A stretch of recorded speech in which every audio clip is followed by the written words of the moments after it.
Page B, second column. This is one of the first Maamarim kids when they start learning Chassidus in Likkutei. This is one of the first Maamarim they learn. Okay, so it says like this. After the pasuk says Vayikra al Moshe, B's second column. It says Adam ki yakum mikem carbon. If a person from your midst will bring a carbon. So he says Lahav nechel shlei lenechach. The pasuk begins off what's called the third person. Adam. It doesn't say you. It says if a person will bring a carbon, which in English is called third person. Lashonister, third person, and then the pasuk concludes in the same pasuk, Takrivu es karbanchem, you should bring your carbon. So the pasuk is not keeping in sequence. It should have either said a person, if he will bring a carbon, they should bring their carbon, or if the pasuk concludes you should bring your carbon, then the pasuk should have started if you bring a carbon. Also another question, when it says ki yakriv, it's singular. But tikriva is karbanchem, and then the pasuk ends, plural, you should bring your karbanis. So why does it begin singular and end up plural?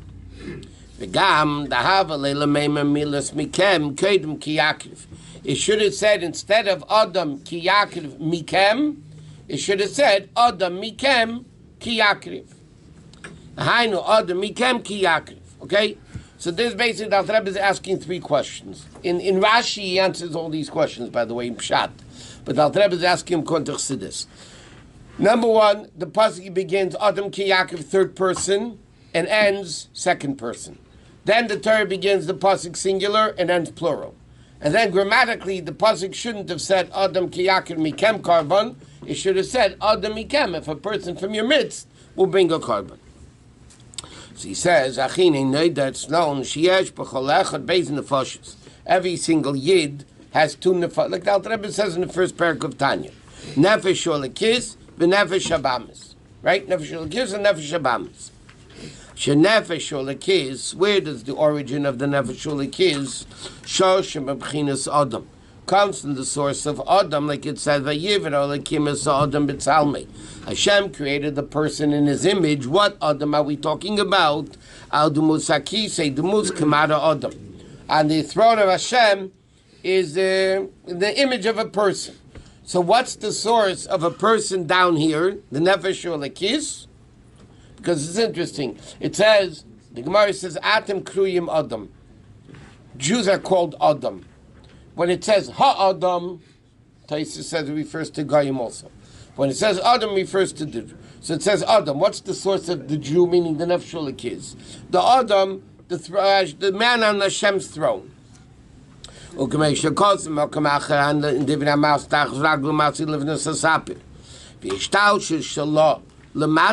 therefore like this. How does it come from the higher sources, all base of Vayikra? Second column. Is Aidei B'chinas Adam Shebemerkava. Okay? So the person, the source of the Nefesh Olekis, comes from the Adam on the throne. Nefesh Habamis, what's the spiritual source of the animal soul, the Nefesh Habamis? In Nilkcha Mishmari Eifanim, comes from the sediment of the Malachim, the Shoshim B'chinas Pnei Shor. And the origin of that is from the Shor, the animal of the Merkava. So in the Hashem's Merkava, there are birds, there's animals, there's people. So the Nefesh Olekis comes from the Adam of the Merkava. The Nefesh Habamis comes from the Shor, the animal of the Nefesh Habamis. Rabbi, don't we say that the godly soul comes from underneath the Kisei HaKavod?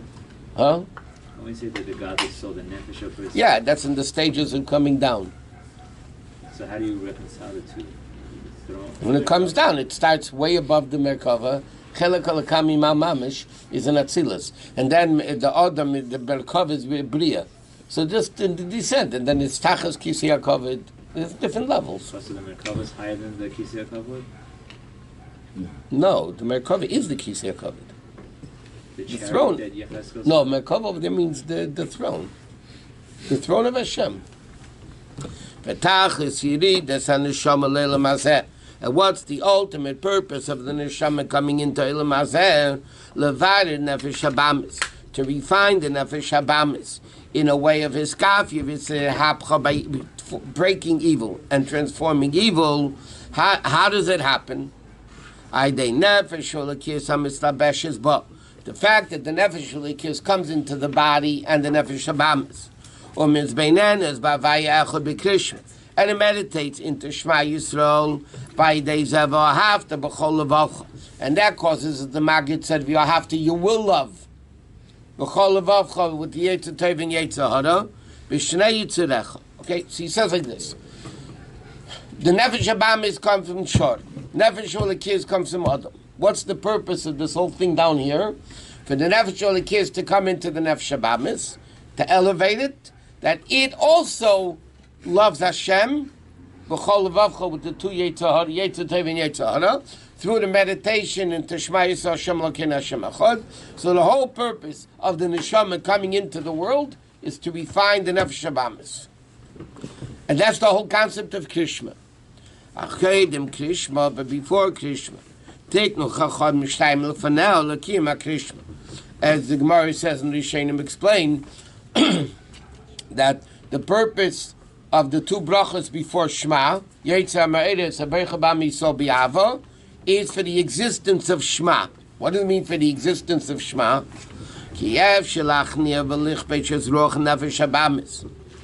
Because it's impossible to subdue and conquer the nefesh habamis.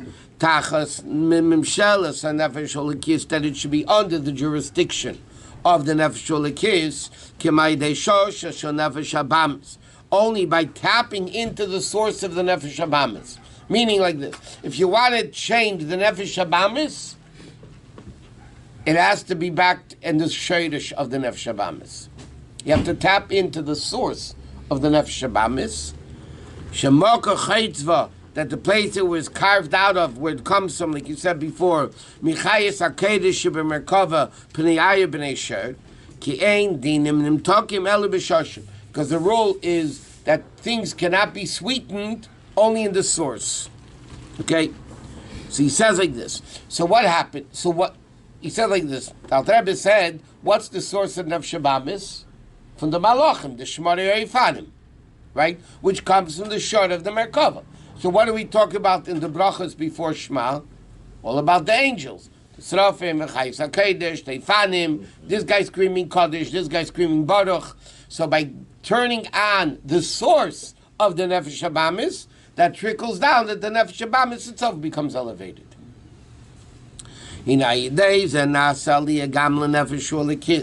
And through this, it becomes elevation, even the nefesh ulikis, like it says, v'chayis neisis is akisei. By the Merkava of Yecheskel, it says, the chayis, meaning the malachim, lift up the throne. It lifts up the throne. That means Adam is sitting on the throne. Now, if the animals pick up the throne, so Adam is elevated. Right? So therefore, by the Adam, the Nefesh Ulikis, coming into the Nefesh habamis to elevate it, so the Nefesh Ulikis becomes greater. In other words, it's not only that the Nefesh habamis becomes refined, but through refining the Nefesh habamis, the Nefesh Ulikis, even though it's perfect, it's Chilak Alakam Mimal, but it becomes elevated. It's higher than Adam? Huh? No, the Adam goes up. Higher. Yeah. So he says, Vayidei halos man, by the elevation of Mayim Nukvim, which means this Sarusa de Lasato, Nimshach Sarusa de Leila becomes an awakening from above. That means through our Avaidah, it awakens the revelation of Elokus. That's what it said by Kabbanis. Reach nichayach Hashem, a good smell to Hashem. What do you mean a good smell to Hashem? It doesn't have a nose, so it means through the Aved of a Yid becomes revealed a Reach Nichayach Hashem, that there's a greater revelation of Elokus, which is the whole concept of the Surusa de Lasato, the awakening from below, awakens the Surusa de Leila, awakening from above. So Hashem reveals more Kedusha. V'nei Chin Yazu. This level that we say, that the Nefesh Ulikis comes into the Nefesh, page base of Vayikra, becomes elevated, That's Masha Besarusa de Lasata Sarusa de La'ela. That is awakening from below that awakens the neshama from above. I mean, the revelation of from above. He says, Achyesh Gamkin Sarusa de La'ela. But he said, okay, so normally the work of us awakens the revelation of Hashem. But usually, what gets us to wake up? So there has to be an awakening from above. It's not Hashem waking us up. It's a push. Remember we learned this in the other Maamarim. It's a push from above, and that stimulates us to do things. And then when we do Avodah, then Hashem reveals Himself greater. There's an awakening from above that causes the awakening from below. 1 second. To awaken the person, to wake him up from his sleep of Havle Ha'elam, of the dream, of the foolishness of the world, the hot air of the world. Because if a person's indulged in the world, there's no way he's going to wake up on his own. Like the Rebbe says sometimes out of the clear blue, a guy gets woken up. Where does it come from? It comes from the Surus of the Leilam. Or Chassidus explains the bas kol that comes up from Har Sinai every day and says that the Eden should do tshuva. So the obvious question is, I don't hear it, you don't hear it, they don't hear it. What's the purpose of the bas kol then? So it says the neshama hears it, which explains why out of the clear blue a person could decide all of a sudden to become awakened, because that was a push from above. The neshama heard the bas kol, which is a gilui milmaila, or like we said in the other Maamarim, Kaf Aleim Har Kegigis allowed them, it was the awakening from above for them to say Nasa v'Nishma. Just like at the beginning of creation, like the Pasuk said, there was no person to do Avodah yet. The Hamshach of Elokus was a gift from above. Chafetz Chesed. There was no Avodah then to stimulate Hashem to want to create a world and to create a world. What happened? First, there was an awakening from above, Chesed. Afterwards, he says, now it's up to you. I'm giving you start-off money, so to speak, and now you got to do it. So now it's dependent on Avodah. Before Adam Rishon, Adam Ayin Laveda, so Adam was Chesed from above. Now it has to come into Avodah. Become a kaim. So even though there has to be this awakening from below, becomes awakening from above, the awakening the Avodah of the Jew. Right? You need to have the Avodah Mulmato to awaken the Avodah Mulmaila. I'm saying, you need the awakening from above to awaken the Avodah of the Jew. Like it says in Divrei Maschil, okay, skip the 2 lines.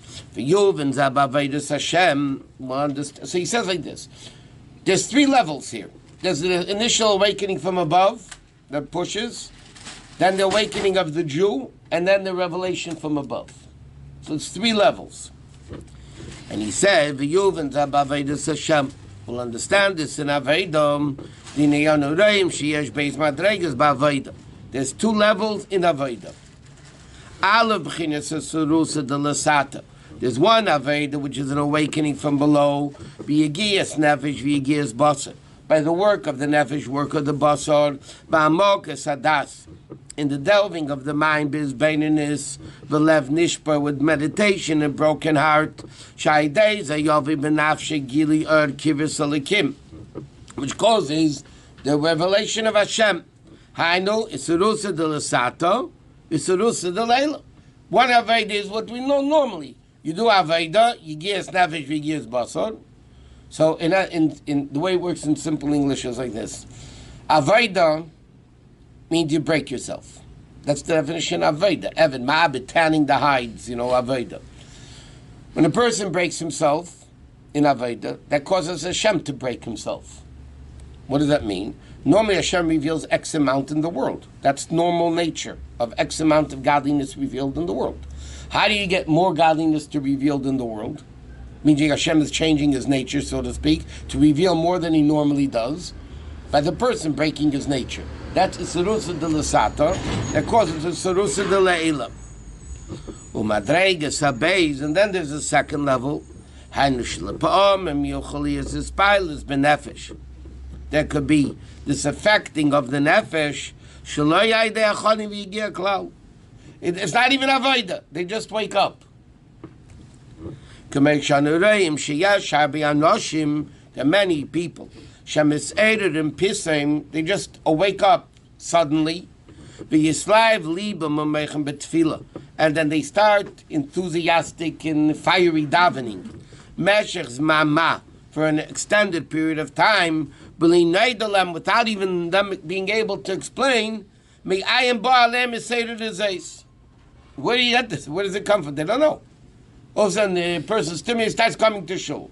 I said, why? I don't know. I just got in the mood. And yet, what the problem is, in a short period of time, it's going to stop. Because there's no keli keeping it. So he says like this, in Aveda, there's certain things that come through the Aveda of the person. And the Aveda of the person stimulates that this should be an awakening from above. And then there's sometimes Aveda that this comes from above. Nothing. It's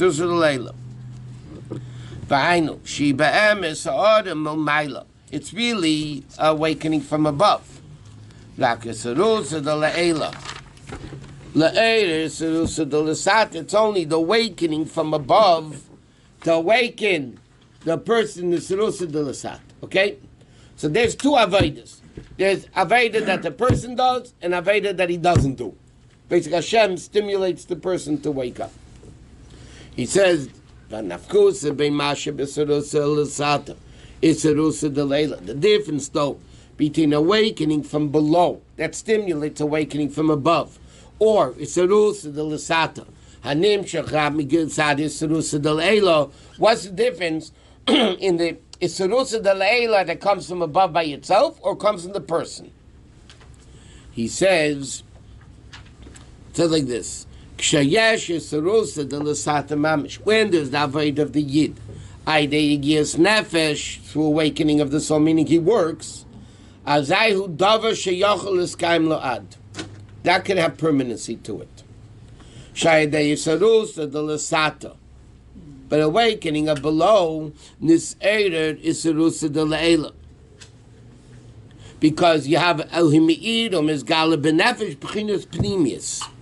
what's the difference? The difference is very simple. When a person makes a keli, he works with himself, and therefore he refines himself. So then he is becoming a keli for Elokus to be revealed in him. He's becoming a keli. If it's a keli, there's fuel. So it's like the Moshe of the lighter. You can make a spark, but if there's no fuel, there's no keli, then it's not going to last. It'll be for a second, or maybe a year, a day, whatever. But it's not going to last because there's no keli for it. Then why Purim is permanent? One reason. One of the reasons.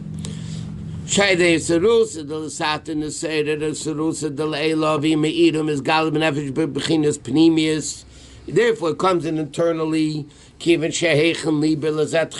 the person made a preparation. So there's a keli. If there's a keli, the Serusa de Leila lasts.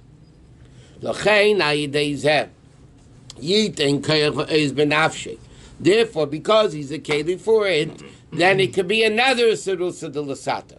In other words, it's not a negative vicious cycle, but it's a good vicious cycle. You awaken from below, you get an awakening from above. That stimulates you to make another awakening from below, to create another awakening from above, which, that's the concept mitzvah, Gereris mitzvah, by the way. So going back to when all of a sudden he has these surgeries and he says he fizzles out, not if he actually taps into it and does something with it, then it doesn't. Yeah, but he has to make a keli. Right, so if he does it, or mitzvah with it, or... Yeah, but it's more difficult to make a keli because you're making a post-keli versus an earlier keli. When you have an earlier keli before the Serusa de Leila, then as soon as the Serusa de Leila comes, it's internalized. If it comes first and then you start making the keli, yeah, you can have a Not keli, bad, but it's I not mean- the same level of a keli because it's coming later. But that's why Hashem give us this the Yisur of the Leila. Yeah, we could do no, something with and it. I'm And just if the guy saying. did the right thing, and he did. The Alter Rebbe is going to explain later. That's why the whole introduction to the Parsha of Korbanos, which is Adam Ki Yakrim Mikem, the Aved of the Yid, yeah, initiates one Vayikra al Moshe. Vayikra Moshe is Hashem calling to every single Jew, every Moshe Rabbeinu, right? Hashem is revealing to every single Jew, and that gives that's the Surus of the Leila that awakens Adam Ki Yakrim Mikem. How does a person Adam Ki Yakrif? That's why he gives it. Okay, that's what I'm saying. But And the so, person could become from 100%. If he makes it keli, then it keeps 100%. So then it wouldn't fizzle out. Correct. He's speaking without the keli afterwards. L'chein, but if there's no aved of the person down here, only through awakening from above. And he's not awakened to make a keli from below. It's going to pass over. It's not going to be permanent. It won't exist. Because the awakening from above is not a permanent awakening. It, like they say in English, throws us a bone that we should be able to wake up. And it was only in auspicious times, like the various times of the year or whatever it is. His pilots, then it's like it never existed. It was only coming totally from above. When the earth finishes, the gili from above, the awakening from above, becomes bottled the ava. That ava becomes bottled. And he says that's the same inyan of what the Gemara says. Ish mazriya tchila yoledus nekeva. Why would it go away? Huh? Why would it be? Because there's no keli. But if he did make it, He's saying though, if you don't make a keli, he says if you don't awaken the keli from you, it's not going to last. It's going to go away. And therefore, this is the inyan what the Gemara says like this: Ish mazras tchila, yoledus zachar. Ish mazras tchila, yoledus nekeva. I'm sorry. Ish mazras tchila, yoledus nekeva. Ish mazras tchila, yoledus zachar. See, the Alter Rebbe is explaining like this: Ish is Hashem, and Ish is the person, right? Man and woman, Hashem and us. So Ish mazriya tchila. If Hashem is giving the awakening from above first, you led us nekeva. You give birth to nekeva, which is the weak, feeble, weak, whatever. Ish mazras tchila. If it comes in the aved of the Yidden first, then you led the zachar. Then you give birth to power, because there's permanency in it. Because it's the aved mumata. If it's only the aved mumayl ish mazrat tchila, then it gives birth to a nekeva, meaning a feeble type of aved. But isn't Nekeva good because it produces more? doesn't carry Not the name. without a man. Neither a man. No. But the Nekeva doesn't carry the name. I think that's What do you mean why carry the name? The name of the family. The Family names have no basis in Torah. Lineage. lineage. I mean, it goes through the father. It's tribe. Whether you're Jew or not is Everyone- up to the mother. That's how I Now heard the it. essence, who you are, is up to the mother. The Giluyim, Reuven, Shimon, Levi, Kohen, Levi, Yisrael, whatever, that's up to the father. Because in childbirth, the mother gives birth to the etzem of the baby, the essence of the kid. And this is